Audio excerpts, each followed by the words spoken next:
volume 3. Então, vamos gravar Música do Bem, volume 1, volume 2, volume 3. Além do que a arte é uma forma poética de expressar o Evangelho, como a gente viu aqui nas músicas de Cacá e de Tiago. Então, parabéns para vocês. Que Deus ilumine o trabalho de vocês, do GAN e de todo mundo que faz arte espírita e arte religiosa no Brasil. Eu estava em Campina Grande, na cidade do São João, vocês devem acompanhar na mídia, né? Geralmente o pessoal acha que a gente só dança forró, né, na cidade, mas não é assim. Campina é tamanho de Anápolis, tem 400 mil habitantes. E nas segundas-feiras são show gospel que tem lá. E segunda-feira passada tinha 250 mil pessoas para ver Fábio de Melo no pátio lá de São João. Então, é interessante a gente ver o poder. Os shows religiosos atraíram mais gente do que os shows das bandas nacionalmente conhecidas. Isso é muito bom. Isso é uma coisa interessante. É o poder da arte para o bem. Queria aproveitar já para agradecer o convite. Estar aqui com vocês tem sido uma experiência muito boa. A gente vai falar de um tema bastante tenso agora, bastante complexo, mas bastante libertador, que é a ideia do perdão. E aí eu volto a dizer aquilo que eu disse hoje de manhã. Nós estamos no mesmo barco, com as mesmas dificuldades. Certamente eu não vou dizer aqui nada de novo ou de revolucionário para vocês. A gente vai fazer aqui aquilo que é o processo natural de aprendizado. Às vezes a gente se desgasta como pais ou como professores. Quem aqui é professor? Por favor, levante a mão. Eu não sei o que vocês fizeram em outra vida, mas tudo bem. Professor de escola pública. Então, 3 encarnações paga numa só. Somente pessoas devotadas e com compromisso recebem de Deus o mandato de ser educador no nosso país. Parabéns, meus irmãos. Deus ilumine a tarefa de vocês, porque vocês sabem o quão é difícil educar no nosso país. E a gente fica sempre se perguntando, os pais me perguntam isso, Rosane, é aquela coisa de eu tenho que repetir. Quando a gente pega um avião, acontece uma cena muito clássica. A aeromoça faz o seguinte: senhores passageiros, enquanto o avião está taxiando, preste atenção às normas de segurança. Em caso de uma inesperada despressurização da cabine, máscaras cairão. No voo da TAM é melhor, porque no voo da TAM tem um videozinho. E quando a máscara cai, o pai, a mãe e o menino ri, como se fosse uma coisa bem legal. Cai a máscara, eles pegam, rindo. Como se no momento desse a gente estivesse rindo. E aí você primeiro coloca nos adultos, e depois ajuda crianças e pessoas necessitadas. E ela vai dizendo todo aquele procedimento. O que é que as pessoas fazem nessa hora? Estão prestando atenção? Elas estão, em média, com o smartphone ainda ligado, apesar de ser dito que já tinha que ter desligado todos os equipamentos eletrônicos. Elas estão lendo a revista de bordo ou já estão dormindo, ou em pânico. Ou tirando foto, porque é o primeiro voo. Tirando foto, isso é interessante. Tira foto da asa do avião quando vai subindo e tal. Então, o que acontece? Por que se repete? Porque a memória, ela é criada com um processo contínuo de repetição.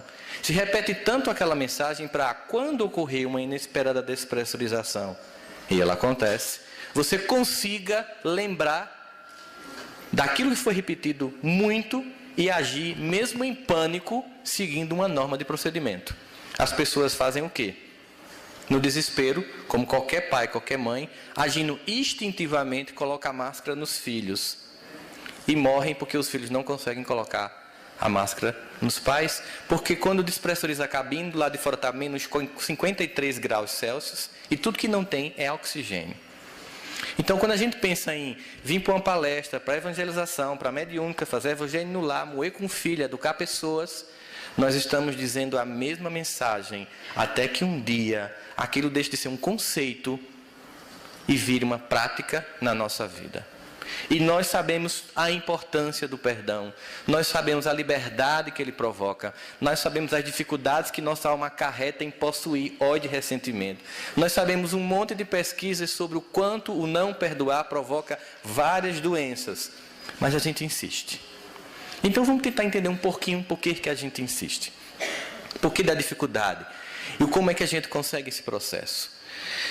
Vocês já passaram por uma cena assim, imagine que você está pegando um ônibus para ir para Goiânia ou para Brasília, e você está todo arrumadinho de manhã, você vai trabalhar, tem um evento lá, e de repente no ônibus alguém vomita em você. É uma cena agradável. E aí a pessoa vomita em você, você estava com um tapauerzinho, porque você ia trazer umas cocadas da casa da sua tia. Que não era de piqui, era uma cocada de coco, de leite. Desculpa. E aí você foi com aquela tapauerzinha e na hora, a única coisa que você tinha, que você imaginou que pudesse diminuir o estrago feito por aquela criatura, foi limpar o vômito e pôr na tapauer. Fazendo assim. E aí você chegou em casa, na casa da sua tia, e disse assim: a senhora não sabe o que foi me acontecer. Vê o que a pessoa fez. Joga a tapaué para ela dar uma cheirada. Dia do evangelho, a tapaué está em casa. E você lembra: aquela peste me cheirou no ônibus. Réveillon, final de ano, avaliação sobre tudo o que aconteceu. Aí você começa a pensar tudo de bom, tudo de ruim, aquela contabilidade bem infantil. Aí abre a tapaué só para lembrar. Ó, e aquela mulher me vomitou naquele dia. Essa história para vocês parece ridícula? Que você cheire um vômito de 6 meses depois. Não é uma coisa estranha. Psicólogo é bicho doido, né? Pois ressentimento é isso. É um fato que aconteceu há 1 ano, 10 anos, 20 anos. E que você de vez em quando dá uma cheiradinha para lembrar que alguém lhe humilhou, que alguém lhe agrediu, que alguém não manifestou aquilo que você imaginava de afeto que ela tinha de manifestar. E você guarda para ficar tendo uma justificativa para manter o ressentimento. Quando a gente pensa em terapêutica do perdão, a gente pensa que eu posso criar condições de que o perdão provoque em mim um estado de melhora. Porque terapia significa provocar um estado de cura, de libertação de um agente patológico. Então, se a gente está dizendo que o título da palestra é terapêutica do perdão, nós estamos dizendo que o não perdoar é uma doença que precisa ser tratada através de uma terapêutica. Uma terapêutica que ela é propugnada por grandes manifestantes da luz no mundo, entre os quais aqueles que nos tocam particularmente o coração, que é Jesus. Que não trabalha a ideia de perdão como a ideia do idiota. Esqueça o que aconteceu. Porque se você estiver esquecendo o que fizeram com você, Alzheimer, o alemão, está se aproximando da sua vida. Diga a ele que ele suba, que este corpo ainda não lhe pertence. E se for possível, nunca vai lhe pertencer. A gente vai trabalhar o que não é perdoar no final de hoje. Porque a gente sabe muito o que é perdoar. Eu queria que a gente se concentrasse também no que não é perdoar. Então vamos tentar entender como essa dinâmica ocorre. As pessoas se relacionam umas com as outras com nossas fragilidades. Nós temos fragilidades e limitações. Os nossos pais, alvo de muito ressentimento de muitas pessoas, nos deram aquilo que eles podiam no contexto particular das emoções que eles tinham. E muitas vezes, na mesma família, que tem, por exemplo, um pai alcoólatra, você tem 2 filhos que simplesmente não tem nenhum problema e um que fica traumatizado. A situação é a mesma, a condição é a mesma, mas um se toca e outro não. De onde a gente conclui hoje, nas pesquisas todas sobre conduta humana, comportamento e ressentimento, que o ressentimento não vem do evento provocado por alguém. O ressentimento vem da forma como eu recebo esse evento provocado por alguém. Não é o que fazem comigo que provoca a dor, é a minha reação ao evento de dor. A gente poderia dizer que se aplica aí a teoria do 10-90. Vocês conhecem a teoria do 10-90? Ela diz o seguinte, que 10% das coisas que acontecem com a gente, simplesmente elas acontecem e nós não temos como prever. Mas o problema não é o que acontece com a gente, é a nossa reação depois que aquilo acontece. Vamos pegar uma pequena historiazinha para a gente ilustrar a teoria do 10-90. Você se arrumou de manhã, tem uma filha adolescente. O adolescente ele começa a crescer fisicamente mais rápido do que o cérebro dá conta. Então, por exemplo, às vezes a mão dele pegava o café aqui, só que o braço cresceu. E ele faz um movimento brusco e derruba o café. Então você está lá todo arrumadinho e sua filha derruba o café em você de manhã. Alguém controla esse evento? Foi feito de propósito? Tinha como finalidade perturbar o seu cotidiano, transformar o seu amanhecer numa tragédia cafeína? Não. Mas a partir dali vai se estabelecer como essa criatura vai reagir a esse evento. E aí ele pode fazer assim: se é idiota, é burra, não viu não. Olha a desproporcionalidade da reação diante do evento. A mãe, naturalmente, vendo e percebendo que está desproporcional, vai entrar em defesa da filha. E você que está já com o ego sequestrado, irritado, e a galerinha do outro lado comemorando que está criando caos na sua casa de manhã cedo, você faz: a culpa é sua que não educa essa menina. Você já magoou uma outra pessoa por causa de um copo de café que caiu na sua blusa. E na sequência você sai, levanta, vai para o quarto, troca de camisa, o que poderia simplesmente ter sido feito e pronto. E você entra no carro para deixar a esposa no trabalho e a filha no colégio. Em que clima está esse carro? A menina atrás, sem poder chorar para não levar mais grito. A esposa olhando para a rua para não olhar para a tua cara. Em nenhum momento ela faz assim. Elas descem sem falar com você. Não é verdade? Você passa o dia no trabalho irritado, briga com as pessoas. Se alguém fizer uma piada, você pensa que foi com você, porque você já está paranoico. Tudo é contra o seu ego infantil. O mundo gira em torno de você. Você chega em casa, a menina está trancada e a esposa finge que dorme para não olhar para sua cara ainda. Porque ela está cantando a música de Cacá e respirando. Para ver se de manhã, quando acordar, ela consegue. E tudo por quê? Porque uma xícara de café caiu na sua blusa. Às vezes, quando a gente vai escutar uma história de eu não perdoo, aí você pergunta: por quê? A pessoa nem sabe mais o que aconteceu, gente. Ela simplesmente cristalizou o comportamento de ressentimento, fica retroalimentando e ela nem lembra por que ela não perdoou mais. Mas ela está presa lá. Existem algumas vantagens em não perdoar. Vocês sabiam disso? Existem vantagens.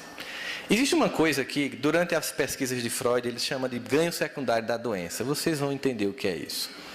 Você se arruma com sua esposa para sair e sua filhinha você vai deixar na casa da sogra ou da mãe ou com uma babá. Mas ela não quer ficar sem papai e mamãe. O que é que acontece com ela? Começa a adoecer. De repente ela começa a passar mal. Vomita, tem tontura, diarreia. E se você resolver ficar, então ela fica boa. E ela descobriu o seguinte, que quando ela adoece, ela consegue o que ela quer. A gente chama isso de ganho secundário da doença. Eu crio um sintoma para conseguir o que eu quero. E você fica preso e sequestrado a mim. Muita gente não perdoa porque é cômodo. Qual é a comodidade de não perdoar? Porque quando tudo dá errado, a culpa é dele. Olha que legal. Eu não posso perder o meu bode expiatório. Imagina, a gente coletivamente na sociedade não tem um bode expiatório, que alguns irmãos nossos acreditam piamente. Deu errado, a culpa é de quem? Do demônio. Seu casamento está ruim, você não arrumou emprego bom porque não estudou, mas a culpa não é sua, a culpa é do demônio. Me lembro de uma piada do Satanás na porta de uma igreja chorando. Passou uma criatura: o que foi? É tudo culpa minha, que tudo sou eu. Veja, a ideia de que tem alguém para ocupar é muito cômodo, mas não me faz avançar, porque eu não me responsabilizo sobre minhas próprias ações. Eu não dou conta de perceber que eu tenho uma cota de participação nos eventos. Então você imagina um cara assim: ah, meu pai não me amou, por isso eu não amo, por isso eu sou um cara assim, eu bebo. Já imaginou, gente, se tudo que você fizer for justificado pelo que o outro não deu para você? Você cria uma sequência de culpados e não avança, e não assume responsabilidade sobre sua vida. Para você não gostar de alguém, porque o que é não perdoar? Eu não vou com tua cara. Para eu não ir com a cara de alguém, eu tenho que criar alguns critérios. Vocês não acham? Eu tenho que ter um critériozinho. Se você colocar uma tabelazinha na sua casa hoje, eu não gosto de Pedro por quê? Aí você vai ver que você tem uma tabela de justificativas pessoais, que são conceitos que você criou de Pedro, da relação com Pedro, que vai justificando porque você não gosta dele. Então você tem um conjunto de normas pessoais que você criou para manter o ressentimento. Às vezes Pedro não fez nada com você. Às vezes Pedro simplesmente teve o azar de ser uma pessoa brilhante e você ter raiva disso.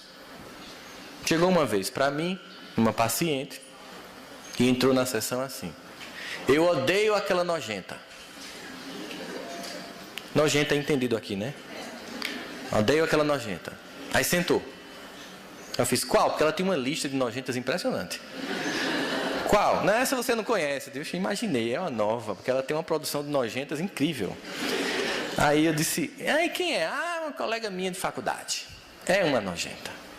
Foi o que ela te fez? Porque, olha só, tem que ter um porquê, né? Eu não tenho que criar uma justificativa para mim odiar alguém, eu tenho que criar um motivo. Ah, você não sabe o que é que ela faz. Você acredita que toda vez no seminário ela tira 10?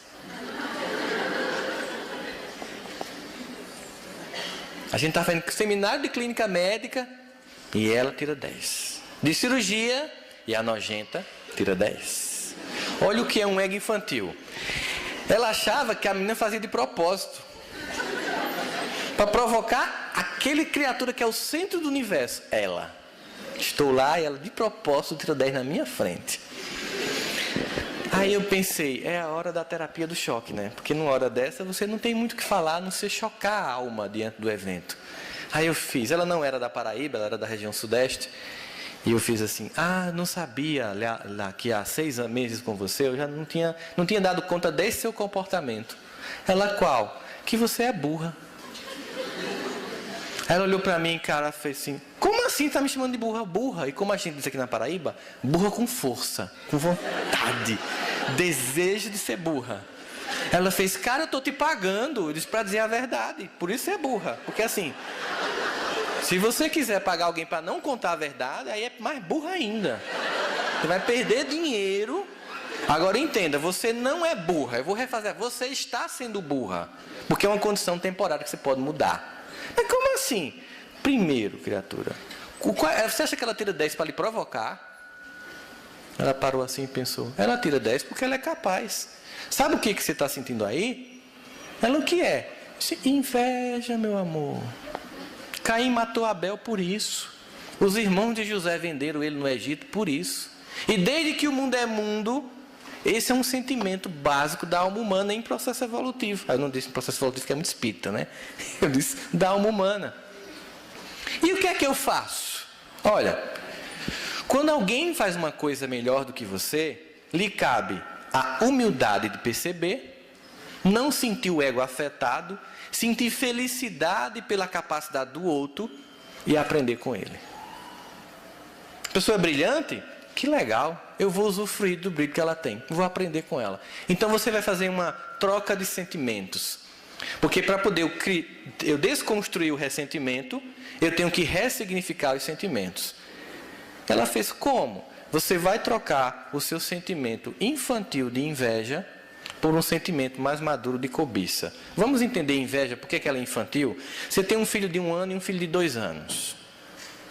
Aí o filho de 2 anos está fazendo aniversário. Você compra presente só para ele? Chega com presente só para o filho de 1 ano com 2 olhando para ver o que acontece? Você leva para os 2. Por que você leva para os 2? Porque aquela criança de 1 ano ela é egocêntrica. O que é egocentrismo? É uma condição psicológica que eu estou centrado no meu ego e não consigo sair dele. Vocês vão entender isso agora. Brincadeira de criança. Você chega assim e faz: papai está aqui. Cadê papai? Aí o guri fica procurando papai, aí ele vê o papai, voltou.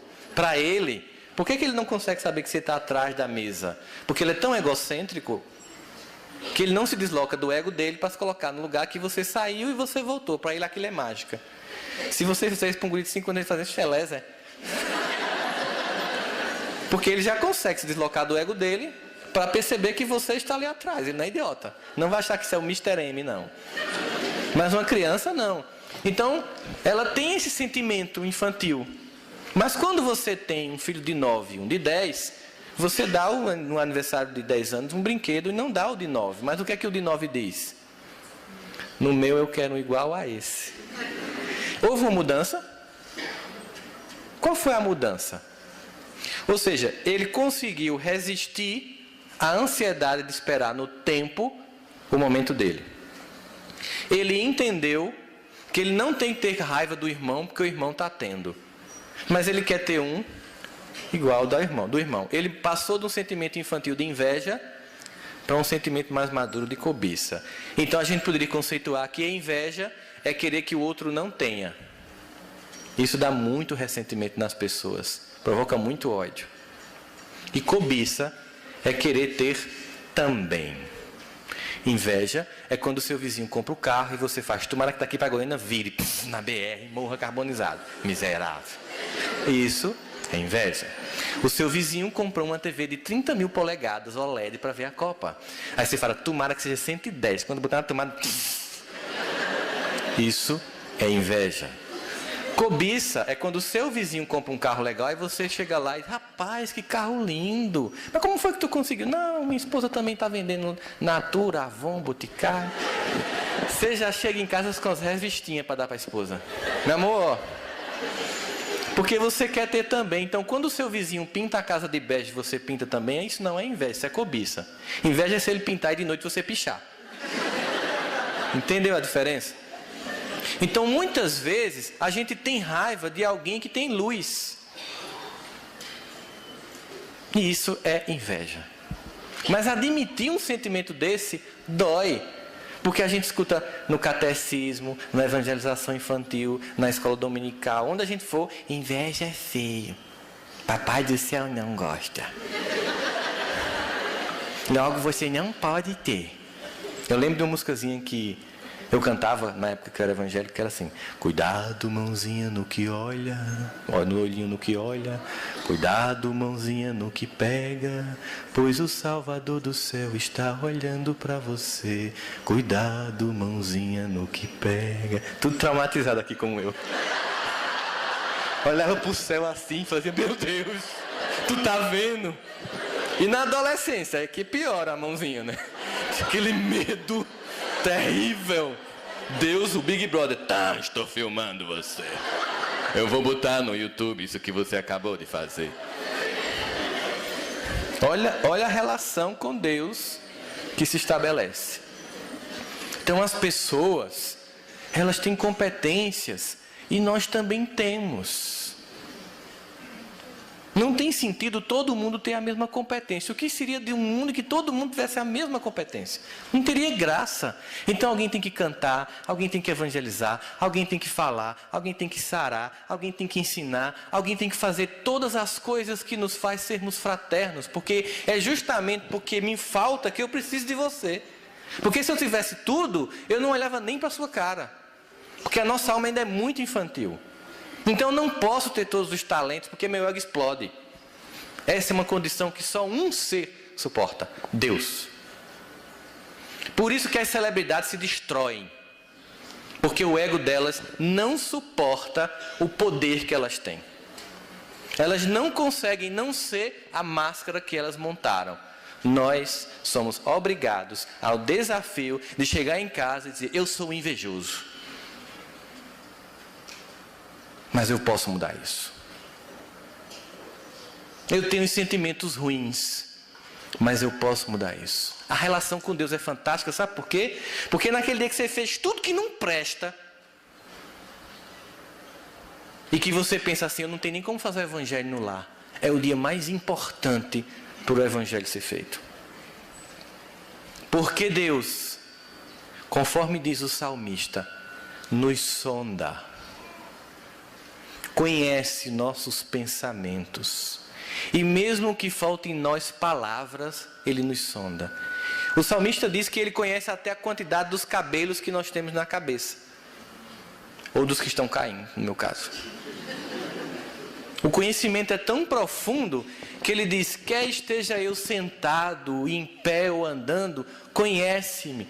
E tal ciência é tão preciosa que falta em mim palavras. É por isso que um dos símbolos do judaísmo é a menorá. Vocês já viram aquele castiçal com 7 velas? Ele remete, entre das muitas interpretações que se tem daquilo ali, esse salmo, que é um salmo de autor desconhecido, como alguns deles, que remete à ideia do conhecimento da divindade. Deus conhece o que está à minha frente, conhece o que está atrás, conhece o que está desse lado, em cima e embaixo, E o sétimo, o que está dentro de mim. E esse Deus que me conhece profundamente me criou e me ama de forma absoluta, sem condições. Quando me vê se equivocando, não se concentra nos erros, mas naquilo que eu aprendo, quando eu reconheço que eu sou pequeno, que eu invejo, que eu sou imaturo, que eu vacilo, porque Ele não está concentrado naquilo que eu sou, mas naquilo que eu vou me tornar. Porque quando uma mãe vê uma criança aprendendo a andar e ela cai, ela pune, porque ela está vendo aquele que certamente um dia vai andar célere e no futuro vai ajudá-la quando ela começar a cair. Quando alguém vê uma criança que está gaguejando, aprendendo a ler, ela pune uma criança que está gaguejando a aprender a ler? Não, porque ela está vendo alguém que um dia possa vir a se tornar um grande literata. Então Deus não se concentra nas coisinhas pequenas que nós somos temporariamente, porque essa luz que Jesus disse está em nós, e que nossa irmã cantou tão belamente aqui, é exatamente uma proposta de potencial que eu tenho que fazer desenvolver. Vós sois deuses, vírgula, fazei brilhar a vossa luz. Lei do trabalho, do crescimento pessoal. Então, quando a gente está naquele momento mais terrível, é o momento que você deve chegar em casa e fazer uma prece mesmo, sabe? Sabe aquela história das pegadas na areia?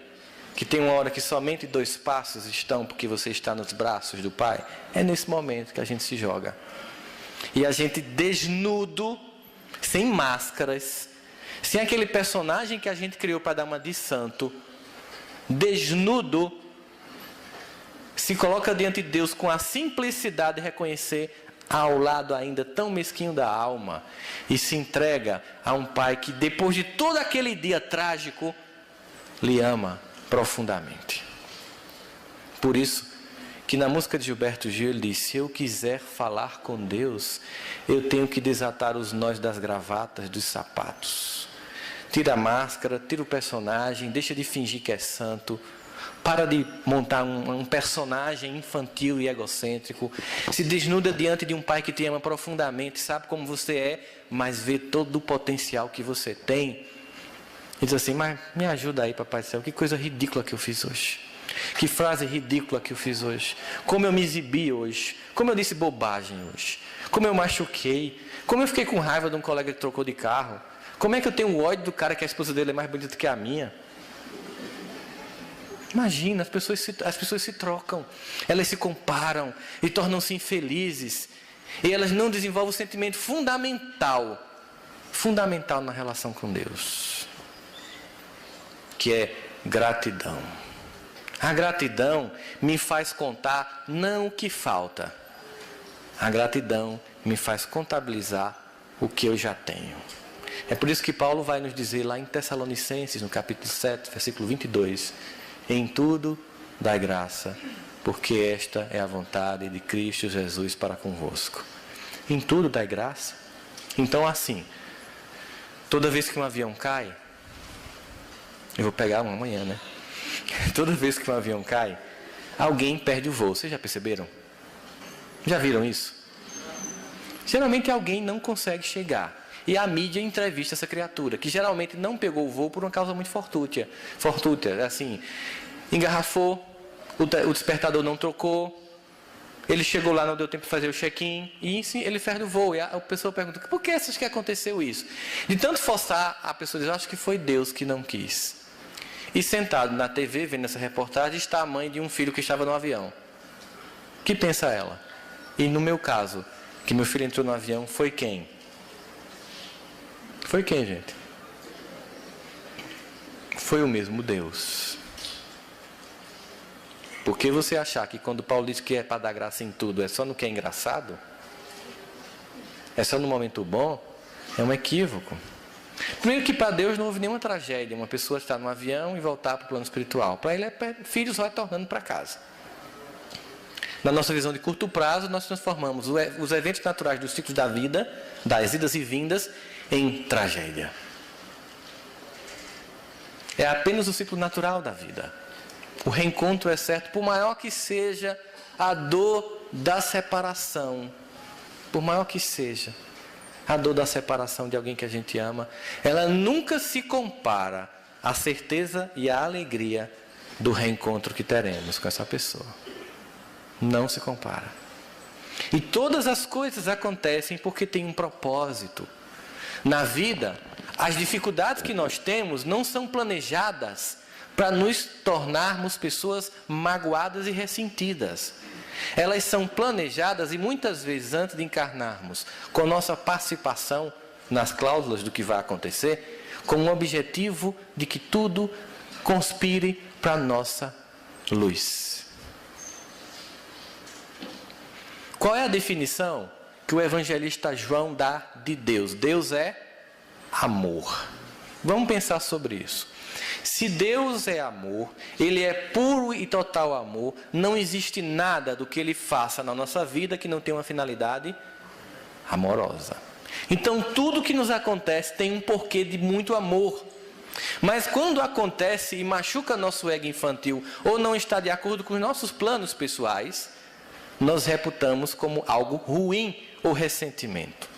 Aquela família que nós temos é exatamente a que necessitamos para desenvolver as habilidades emocionais que nós ainda não desenvolvemos.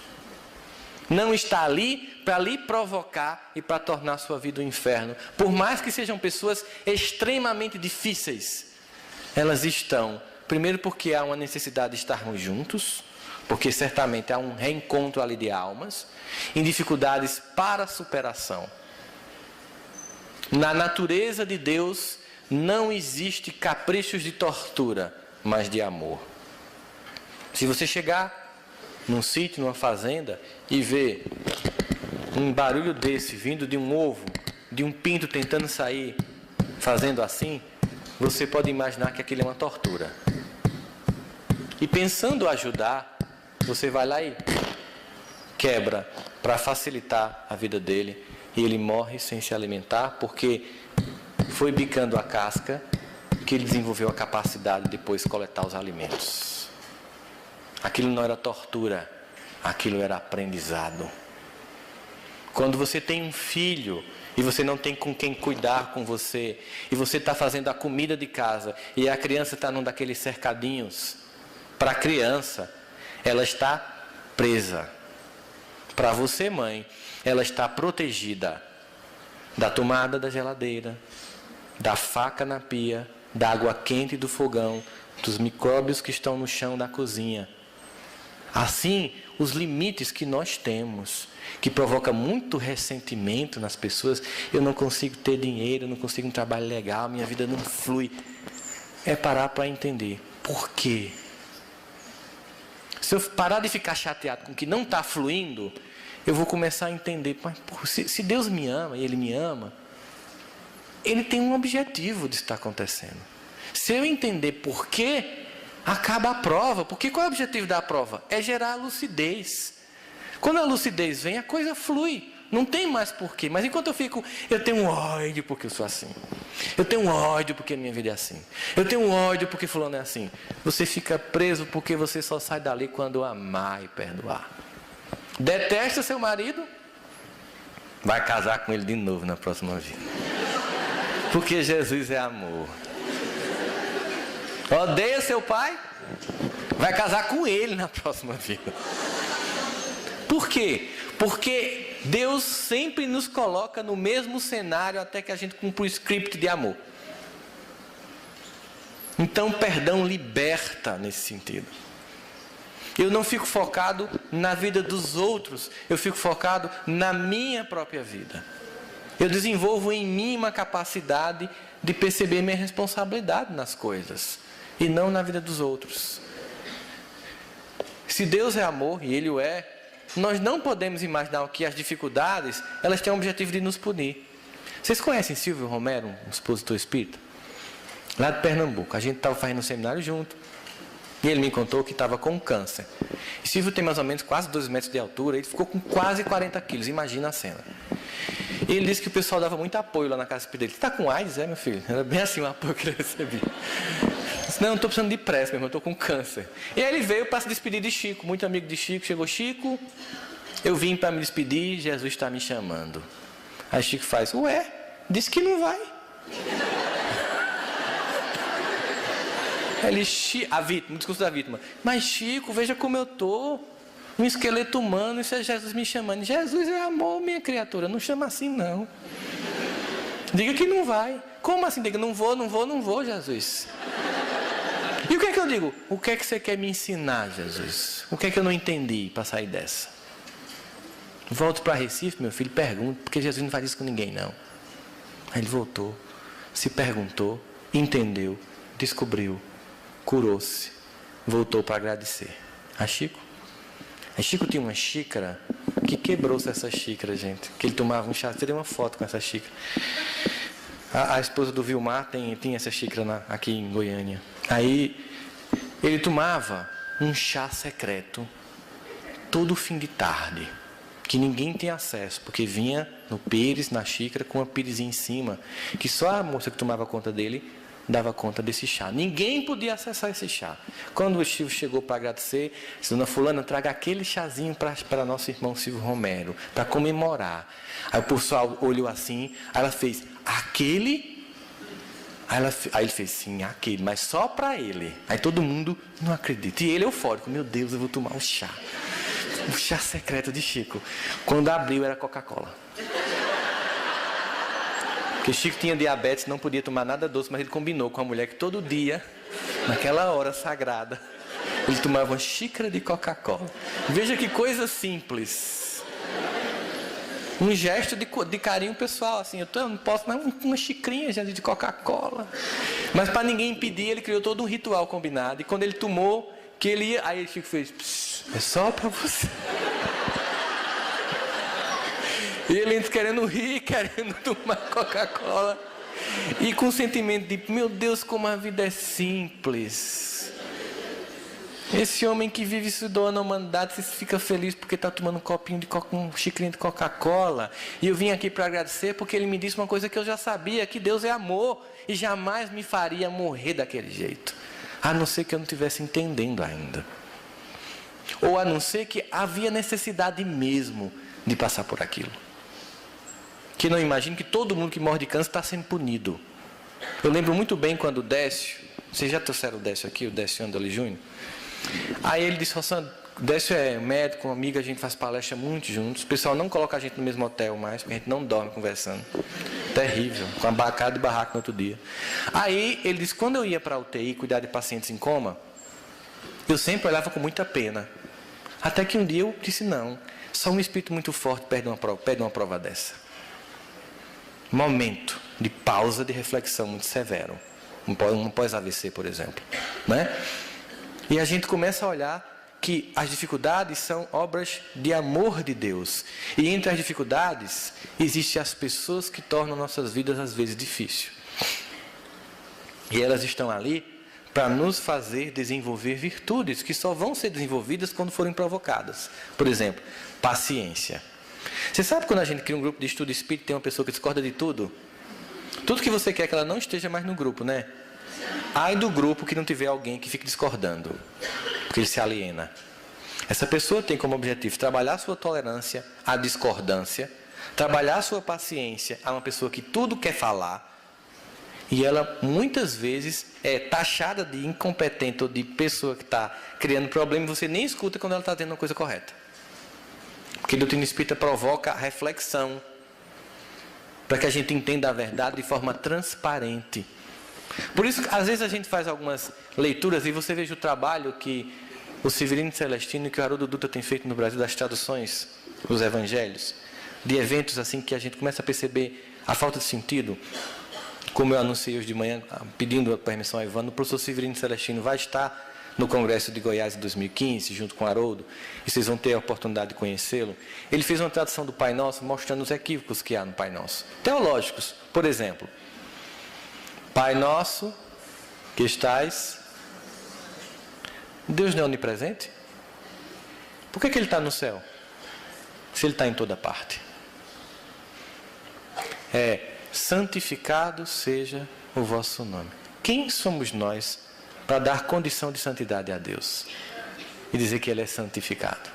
Então a tradução é Pai dos céus. Ou seja, Ele está em toda parte, mas Ele é dos céus. Santo é o vosso nome. Ou seja, eu não estou dizendo que ele é santificado, estou constatando a condição de santidade dele. Mas a frase mais inconveniente é aquela: perdoai as nossas ofensas, assim como nós perdoamos. Tem gente que ora assim, né?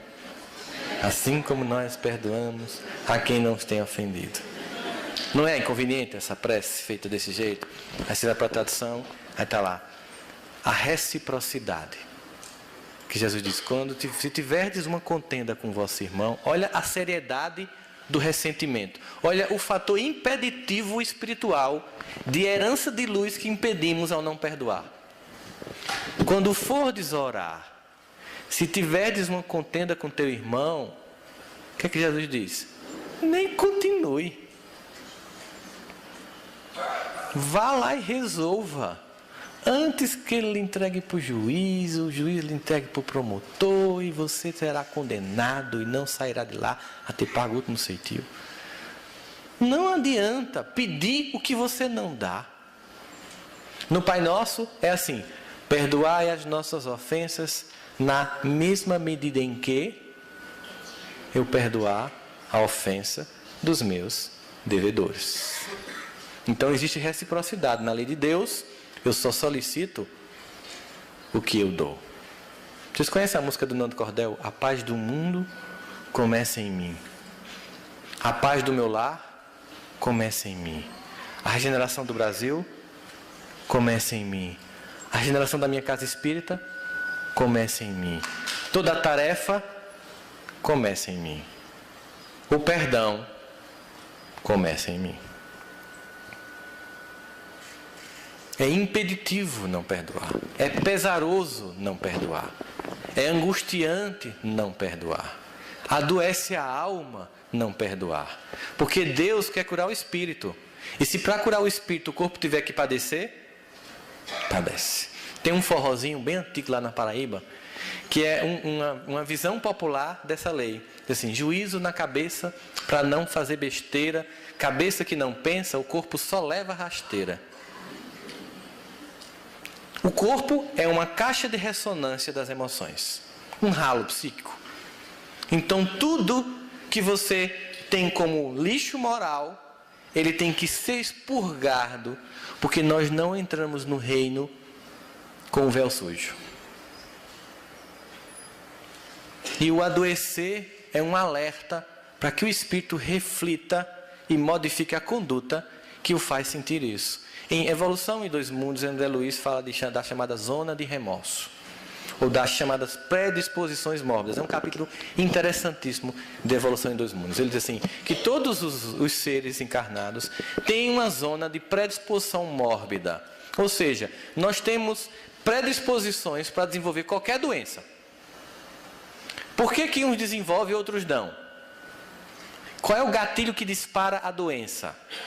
Angelina Jolie, atriz sul-africana, que mora nos Estados Unidos, casada com Brad Pitt, tirou os seios e colocou prótese de silicone. Fez uma mastectomia preventiva porque havia casos de câncer na família. Muitas jovens americanas fazem isso. Aí chama a atenção dos médicos lá porque muitas têm o protocongênio do câncer dentro da carga genética, teve caso de câncer na família, faz isso e desenvolve o câncer do mesmo jeito. Muitas têm tudo isso e não desenvolvem o câncer. Muitas não têm nada disso e desenvolvem o câncer. Aí eles fizeram assim: que adianta o genoma para a gente saber quais são os protocogênios que desenvolve, se a gente não sabe qual é o gatilho que dispara? Todo mundo tem potencial para desenvolver qualquer doença. Eu sei o gene que faz a coisa acontecer, mas eu não sei quem dispara esse gene. Quem dispara? O espírito e a conduta. Assim você está tão pertinho de Deus que está fazendo assim. Está tocando as evidências. Ele já sabe materialmente muita explicação, mas o que dispara não está na genética. O que dispara está na conduta. E eles já sabem disso. maior parte das pessoas que têm câncer tem, não são todas, tem ressentimento. O ressentimento ele é muito mais provocador de um câncer do que uma tendência genética familiar. Porque você diz, eu tenho uma mágoa guardada aqui no fundo, de onde? Do meu peito. E você vai dando um comando. Que há alguma coisa dentro de você. E o pior do ressentimento é que vocês estão vendo que é sentir de novo. Ressentimento é uma palavra que significa sentir novamente. E quando a gente lembra do que aconteceu, dói do mesmo jeito. Porque a mente ela tem essa sensação de que a ficção e o real é a mesma coisa. Vocês viram o que aconteceu hoje de manhã aqui, na madrugada, na comemoração do Jogo do Brasil, aqui em Anápolis? Não souberam, não? Teve um caso de uma jovem que estava passando numa das ruas do centro. Quando ela foi entrando na esquina, tinha um pessoal comemorando. Aí tinha uma viela, ela resolveu entrar, não sei se foi para urinar alguma coisa. Quando ela foi entrando... Perceberam o drama? Eu sempre faço essa pegadinha, todo mundo cai aqui. A jovem está bem, não aconteceu nada. Eu acabei de inventar isso. Por que eu fiz isso? Qual foi o objetivo de fazer isso? Mostrar para vocês que a nossa mente, ela pega uma história, aumenta, cria e sente como sendo verdade. Logo quando eu estou em casa, sentado, 10 anos depois, pensando, aquela pessoa fez isso comigo, tudo volta de novo para a mente. E eu passo a sofrer tudo de novo. E a pessoa, bem tranquila, nem lembra de você. Eu fiz o que é tu, que é pior ainda, né? Quando a pessoa vem assim, eu nunca fiz nada contra você. Aí o ódio aumenta. Porque você fica com duas sensações, que a pessoa é cínica, porque quem faz não lembra. Quem lembra é quem foi a vítima. Você lembra que está devendo? O cartão não esquece. Não é assim? Ele chega e ainda propõe um parcelamento. Se quiser parcelar, mas pague. Então, óbvio que tem esse sentimento da gente, de quando eu lembro, volta tudo. Quando eu lembro do que uma pessoa me fez, volta tudo. Então, na contabilidade de um fim de ano, acabei o namoro, ano trágico. Como assim? Não. Foi um ano em que uma relação se esgotou, deu tudo o que podia dar, e eu aprendi a nunca mais me envolver com uma peste dessa. Então, é um ano venturoso, de aprendizado. E você reputa e contabiliza como problema, como uma coisa ruim. E não foi. Algo mágico aconteceu. Eu aprendi mais uma forma de se relacionar com as pessoas.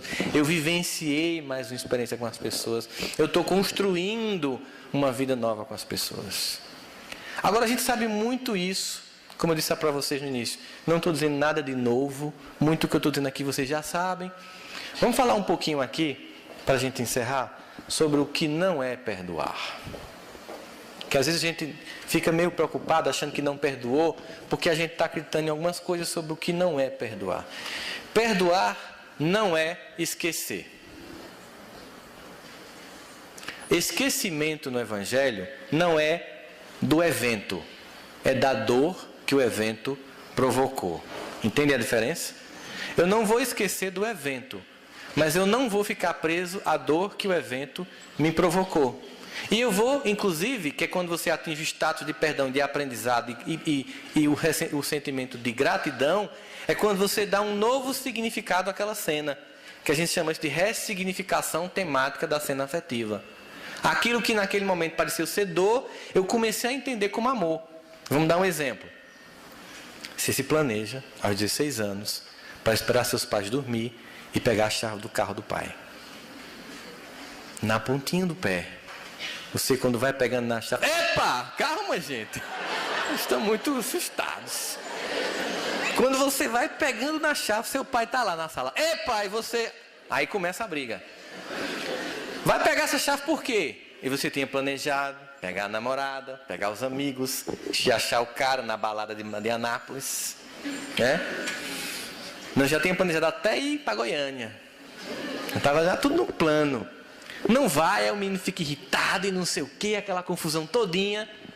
E o que ele faz, o adolescente, numa época dessa? Eu odeio o senhor. E agora você não vai nem sair de casa, não vai para canto nenhum, nem de táxi, nem de jeito nenhum, vai ficar aqui. Diga para o seu namorado que você não vai mais não. Ele vai bater a porta, pá! No outro dia não fala com você, está chateado, manda um WhatsApp para a namorada, faz um selfie da tristeza, manda para ela, né? Olha como eu estou, meu amor. Que esse tem essa possibilidade agora, né? Fica lá conversando. E se o pai também tiver confiscado, porque eu confiscaria no caso desse celular, né? Aí, 20 anos se passaram. 20 anos. Esse jovem de 16 está com 36. Ele casou com essa namorada que um dia ele tentou sair aos 16 anos, burlando a lei. E o pai não deixou.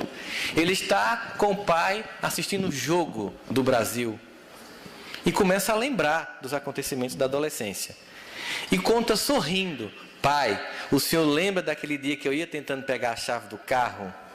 Ele esqueceu? Dói?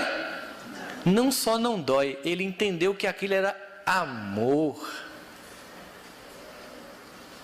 Aquilo que provocou um bater de porta, eu odeio você, virou: muito obrigado por você se responsabilizar sobre minha vida e me amar, me dando o juízo que naquela época faltava.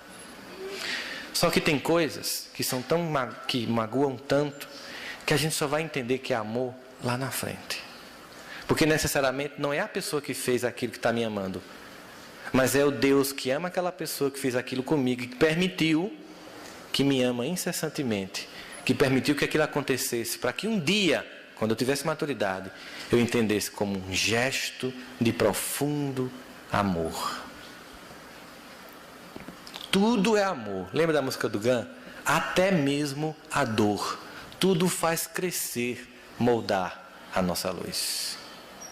Tudo é amor.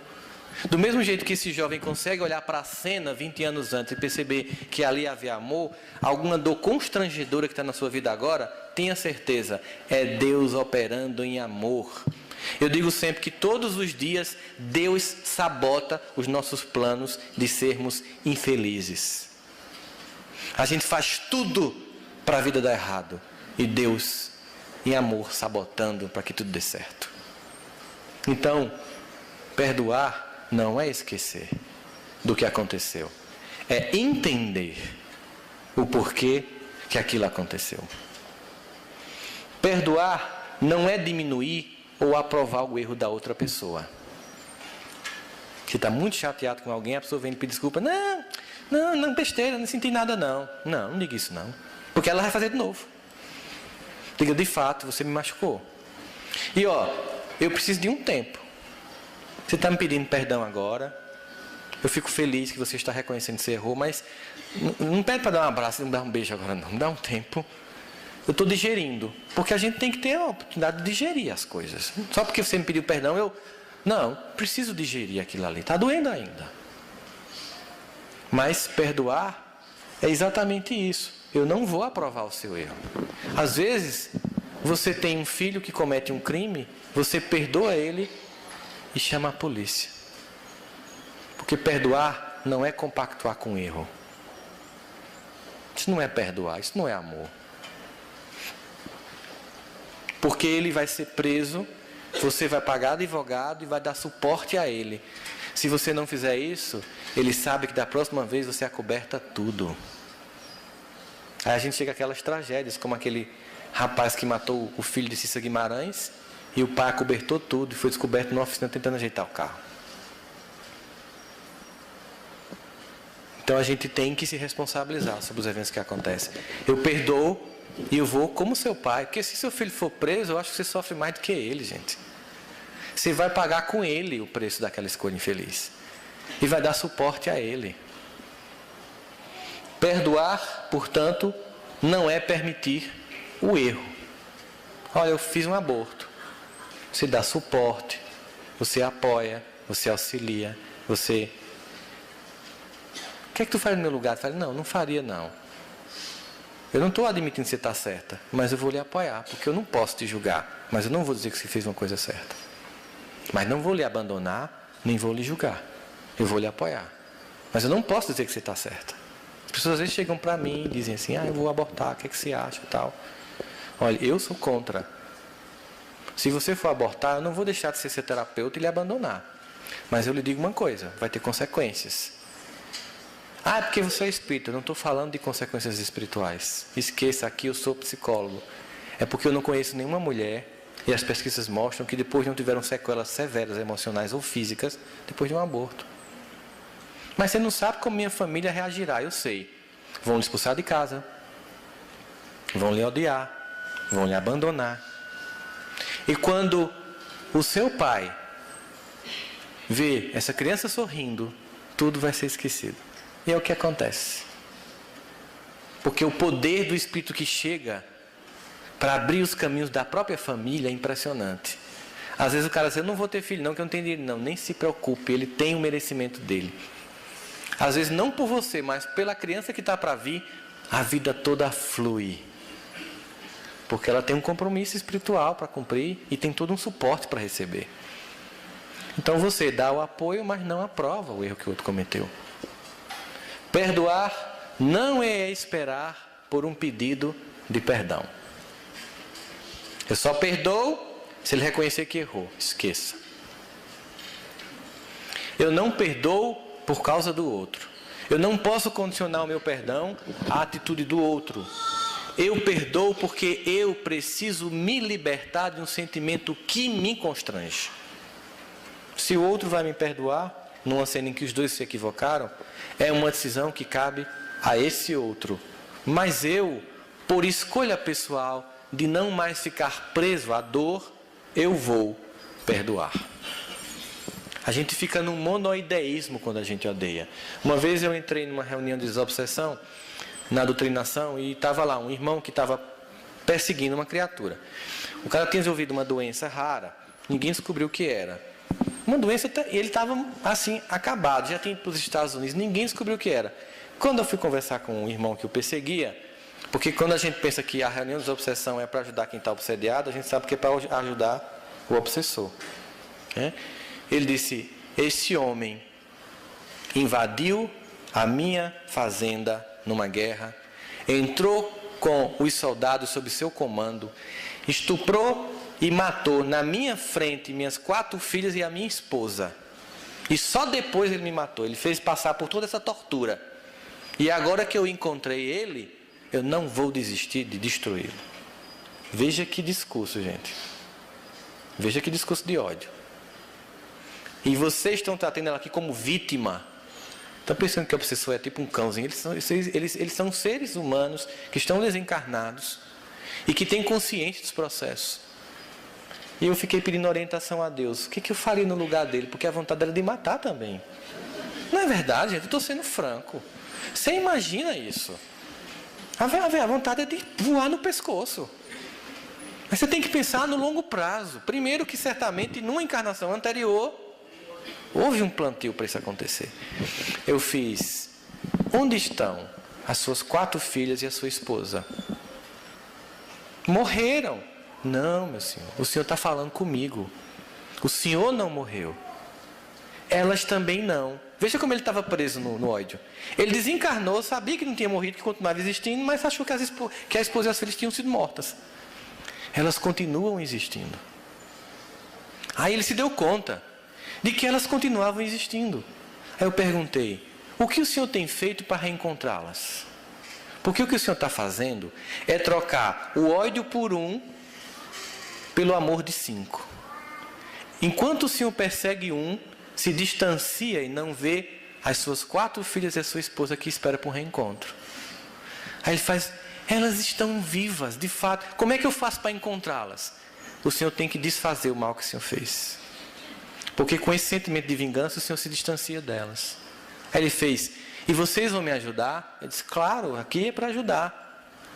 Aí ele fez, e o que é que eu faço? Eu disse, desfaça esse mal. Ele disse, só precisa fazer outros exames nessa peste. Porque eu não estava deixando os resultados aparecerem. Desse jeito. Aí a gente, poxa, não estava deixando os resultados. É coisa besta. Disse assim, é coisa besta. E agora, eu posso ir Eu disse, você quer ver suas filhas? Você vai acompanhar esses irmãos que estão aqui do lado. E eles vão levar para você se preparar para esse encontro. Você não está pronto ainda, mas Deus vai lhe dar essa permissão. Óbvio. A gente fala para o cara. A gente não conta detalhes. Ele não era espírita. Eu não contei detalhes. Eu disse, faça o seguinte. Peça perdão a Deus pelos seus erros. Que você lembra ou que você não lembra que você cometeu nessa vida. Eu falei dessa mesmo para ele. E refaça os exames básicos do começo do processo todo de investigação. O primeiro exame que ele fez é que ele não conseguia comer porque doía. Foi uma radiografia e descobriu que tinha uma última vértebrazinha quebrada e ficava apontando para o estômago. Quando ele comia, dilatava o estômago, a vértebra. E nenhum exame detectou, nem nos Estados Unidos, porque o espírito embaçava as imagens. Eles fazem isso, gente. Por isso, quando a gente vai para um médico, a gente ora pelo médico. Jesus, abençoe essa criatura. Para que ele, de fato, possa me ajudar. Vai limpando o ambiente desse hospital. Para que lá também esteja a tua equipe de luz. Orai e vigiai sem cessar.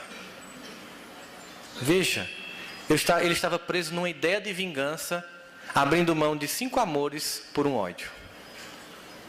Mas Deus não violenta consciências. Chegou o momento em que ele fez uma escolha.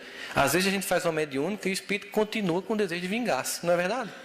E a gente continua um trabalho de tentar fazê-lo vir a tomar a consciência. A gente não pode obrigar ele ali a desistir. Se ele quisesse continuar se vingando, a gente poderia fazê-lo desistir? Não. Então é um sentimento de libertação. Perdoar não é esquecer. Eu já tinha falado isso para vocês. Perdoar, essa é complicada. Não é parar de sentir dor. Já parou para pensar nisso? Lá em Campina Grande teve uma menina de 13 anos que voltava para a escola e um homem a atropelou. O fato da mãe perdoar vai trazer a filha de volta? Vai fazer com que ela não sinta a dor de não ver a filha crescer? Você foi atropelado e ficou paraplégico, mas você perdoou. Você volta a andar? Muitas vezes, o dano causado, ele tem uma duração muito longa. Mas ainda assim, o perdão é útil porque eu fico apenas com aquilo e não com a dor ainda moral e emocional do evento. Eu perdoo porque já basta a sequela. Para que mais um mal? Além do alejo físico, o alejo moral, do ressentimento. O que eu ganho com isso? Eu lembro daquele menino que foi sequestrado pelo motorista e morto em São Paulo. O pai era descendente japonês. E eu vi uma entrevista dele na revista. Ele disse que ele ficava todos os dias imaginando como se vingar e como matar aquela criatura. E ele percebeu que ele estava preso ao ressentimento e ao desejo de vingança. Até que ele decidiu que ele ia mudar. Que ele já tinha tirado meu filho, agora estava tirando minha paz. Ele ia me matar 2 vezes. Sabe o que ele fez? Ele foi fazer um trabalho de assistência no presídio onde o cara estava preso.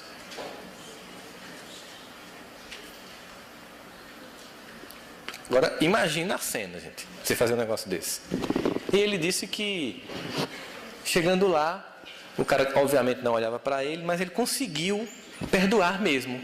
Depois de um tempo, a esposa engravidou. 2 anos depois, ele estava com uma menininha no shopping. E a menina olhou para ele assim e fez: papai, o bandido veio, me matou, eu fui para o céu, tu foi ajudar o bandido e Jesus mandou de volta para você. Entendeu o poder do perdão?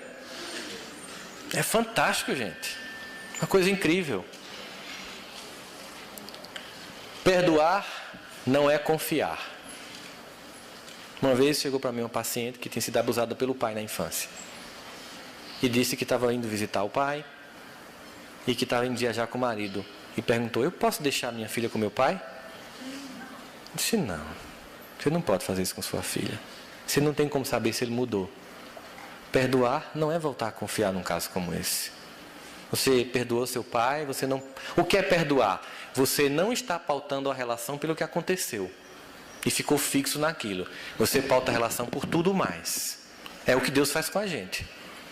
Mas confiar numa pessoa dessa é complicado. Você não sabe se ele mudou. Você vai ficar bem viajando, imaginando sua filha passando pelo que você passou? Se não, então pronto. Você visita, você não deixa sua filha só com ele 1 minuto. Mas você perdoou seu pai. Que bom, que isso é muito positivo e proveitoso. Então perdoar não é voltar a confiar. E perdoar nem sempre é reconciliar-se. Porque para reconciliar é preciso que os dois perdoem. E às vezes eu perdoo e o outro não. Então eu tenho que entender que não vai haver reconciliação. O tema do seminário hoje de manhã foi sobre o quê? Vocês lembram quem veio aqui? Se existe vida depois do casamento. Não é? A gente trabalhou esse tema e as pessoas descobriram aqui que vieram que sim, que tem. É uma vida difícil, mas fantástica. E a primeira coisa que eu aprendi quando eu fui casar com minha esposa foi perdoar a pessoa mais difícil na minha vida, foi meu pai. Alcoólatra, bati na minha mãe, colocava a mão na cabeça dela na frente da gente, aquelas ceninhas bem básicas de filme de novela mexicana. E eu tinha uma dificuldade muito grande. E quando eu fui casar com minha esposa, ela disse: eu só caso com você se você perdoar seu pai. Eu disse: ué, ele não foi teu pai, tu não sabe o que ele me fez. Ela disse: eu sei o que ele fez, mas você vai ser pai. Como é que você vai ser pai sem perdoar seu pai? Eu disse: ixi, que chantagem emocional triste essa tua. Perdoar meu pai? Ele já desencarnou.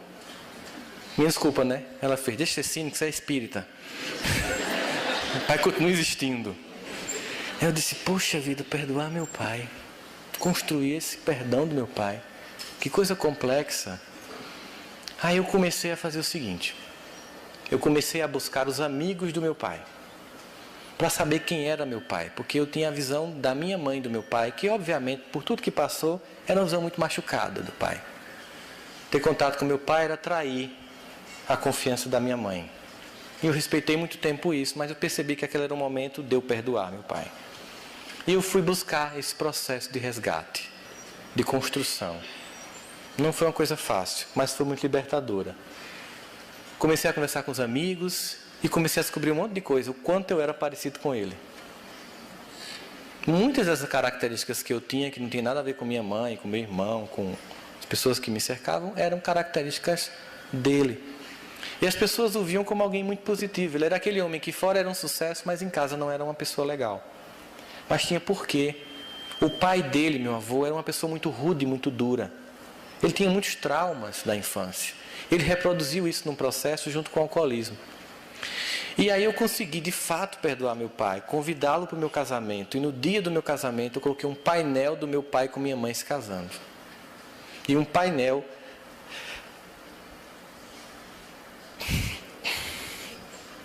da mãe da minha esposa com o pai dela, que também tinha falecido de câncer, se casando. Porque eu tinha que agradecer a Deus. Porque para estar aqui, ele se comprometeu de me receber. Pode ser que ele não tenha dado assim, a melhor recepção. Ele deu aquele pôde.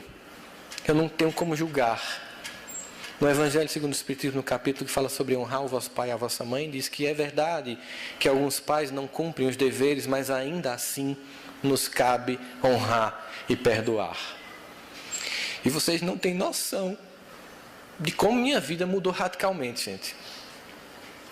Minha vida se dividiu antes e depois do casamento e do perdão. Porque eu vivia preso a um ressentimento. Hoje eu conto essa história não para falar de um pai que faliu, mas de um homem que tentou o que podia e que me permitiu reencarnar, e que eu tenho profunda gratidão, e que sei que um dia Deus vai permitir nos reencontrarmos, para a gente fazer melhor.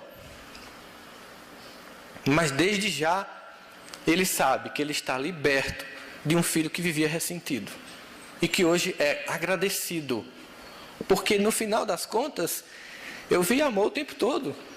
Porque esse meu pai, que não funcionava pelos limites dele, foi substituído por meu avô. E meu avô, é o cara.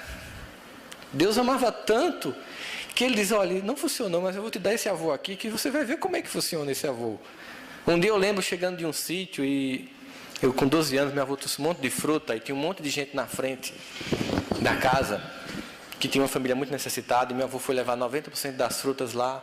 E eu revoltado, o senhor vai levar tudo para eles nem foram para o sítio. Disse, meu filho, você nem come tudo isso. E aprenda uma coisa, meu filho. Quem não vive para servir, não serve para viver. E meu avô foi substituindo aquele pai. E eu vivia reclamando porque não tinha um pai e eu já tinha. Eu vivia reclamando do que faltava e não agradecia o que eu tinha. Quando eu comecei a ter a dimensão do que era aquilo, eu disse, poxa vida, amor. Meu pai deu o que pôde, terminou morrendo por causa do álcool, desencarnou. Vivia preso a um sentimento de culpa por não ter amado os filhos. No dia do meu casamento, até os irmãos do segundo casamento do meu pai, que eu não queria nem ver, foram convidados. Porque ali não era apenas um homem e uma mulher que estavam casando. Porque nós somos o resultado de muita gente. Ninguém aqui está aqui por si só. Nós somos o resultado de muitos amores. Muita gente boa, até as equivocadas, mas que também são filhas de Deus. Elas agiram para nós estarmos aqui, sermos o que somos. Nos cabe só gratidão a Deus. Um sentimento profundo de reverência a esse Pai amoroso, que nos ama das formas mais estranhas ao nosso entender, mas nos ama sempre, incessantemente. De forma que todas essas pessoas difíceis são planejadas num projeto de amor que nos cabe compreender, agradecer e honrar. Porque, na verdade, e apesar dessas pessoas, nós somos cercados de espíritos luminosos. Quer que eu prove isso para vocês? Não vou fazer um susto. Fechem os olhos. Não vou fazer um susto. Comecem a pensar e tentar contar nos dedos as pessoas que vocês levemente antipatizam ou até possam ter um sentimento profundo de ressentimento com elas. E agora, comece a tentar contar as pessoas que você levemente simpatiza, até ama profundamente.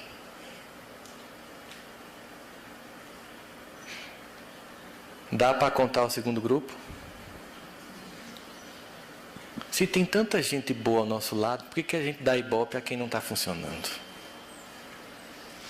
Veja quantos anjos. Veja quanto amor. Veja quanta presença. Sem contar o anônimo atuar dos espíritos luminares, que sem dizer nem o nome, estão conosco desde o dia que a gente nasceu encarnados aqui na Terra, nos ajudando. Tanta luz, tanto amor, tanta doação, tanto Deus, e eu preso feito uma criança, num ressentimento tolo. Nós somos convidados para um banquete da regeneração. Somos os trabalhadores da última hora. Recebemos o prêmio de conhecer uma doutrina consoladora, iluminativa, transformadora. Não é hora de estar preso aos sentimentos infantis, porque Deus está nos convocando para uma batalha de luz. E é preciso de homens e mulheres prontos, e não de almas penosas e caídas. É preciso pessoas que acreditem em si, que saibam que são capazes, que são luzes, que são venturosas, que são iluminadas, que são perfeitas porque Deus nos criou com essa perfectibilidade. Que não fica se achando menor, com autoestima baixa, reclamando da vida, milindrando no centro. Pessoas que estão prontas para servir, porque lá fora o mundo vive a maior transformação da história humana e a dor campeia almas inteiras de coletividades. Enquanto estamos aqui ouvindo falar de perdão, irmãos nossos morrem hoje à noite usando drogas. Milhares de almas desencarnam diariamente neste planeta, em que as pessoas esperam que ondas gigantes abalem a Terra, e as ondas estão passando, porque é uma transição moral, não é só geológica. Ficar preso a sentimentos pequenos é não estar disposto ao serviço no bem. Se aliste, porque o bem há de imperar. Não há uma outra forma. Eu coloquei uma música de Renato Russo na abertura na palestra que eu fiz no Congresso de Goiás, que é Perfeição, em que ele detecta todas as tragédias que há no mundo e no final conclui: mas venha, porque o meu coração está em festa, porque quando a esperança está dispersa, chega de maldade e de ilusão. Venha, o amor tem sempre a porta aberta, e vem chegando a primavera. Venha, o nosso futuro recomeça. Venha, porque o que vem é a perfeição. Mas para isso, vamos expurgar os sentimentos infantis. Para isso, vamos abraçar as pessoas que nós amamos, para que através do amor delas nós nos fortifiquemos para perdoar aquelas que ainda temos ressentimentos. Que a família de cada um de vocês seja tocada pela luz espiritual profunda que emana do coração de Deus. E que daqui desse lugar, desse auditório que hoje se colocou como um templo, dada a egrégora que nós criamos aqui durante essa semana espírita, possa receber todo o amor benfazejo desse Deus amoroso. E que o coração de vocês, de todos nós, se prepare para o banquete da fraternidade. Porque Deus sabe, deseja e espera, e vai ver realizar, o dia em que nós inteiramente vamos amarmos uns aos outros. Que Deus os ilumine rica e profundamente. Muita paz no coração de vocês. Muita paz.